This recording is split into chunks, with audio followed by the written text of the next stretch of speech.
again, I think I asked this question earlier. Do you ever forget where you left your keys? Not sure if you locked your car. So you go back to double check and think you didn't turn the car or house alarm, just to find that you actually did.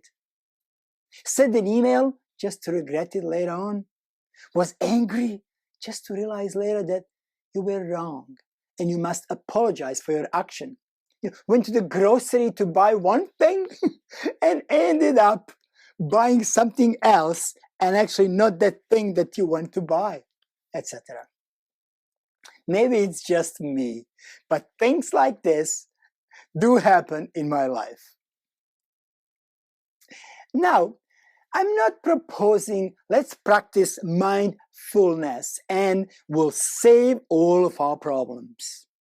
In fact, mindlessness, when practiced appropriately, and not so many people tell you this, but when practiced appropriately, mindlessness, such as habit you create to exercise every day, is good for you. But mindfulness can also bring us many benefits. We will talk about these benefits more throughout the program, but like with everything else, we got to practice mindfulness. There was an old story in New York. The tourist sees a guy with a violin in his hands. The tourist frantically runs to this guy and says, "How do I get to the Carnegie Hall?" The musician stopped for a moment, looked at the guy carefully and said, "Practice, practice."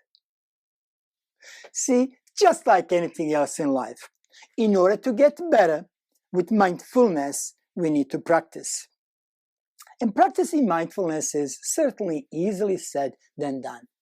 It is very difficult today to slow down. But to practice, that is only way we do.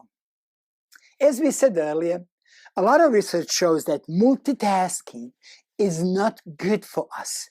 Neither it is good for productivity, although our bosses, most of the time, at least some of my bosses, tell us we need to multitask. In one of my workshops, when I mentioned this, I had to explain, and I'm explaining this now. Do not say to your boss, Braco said, I cannot multitask anymore.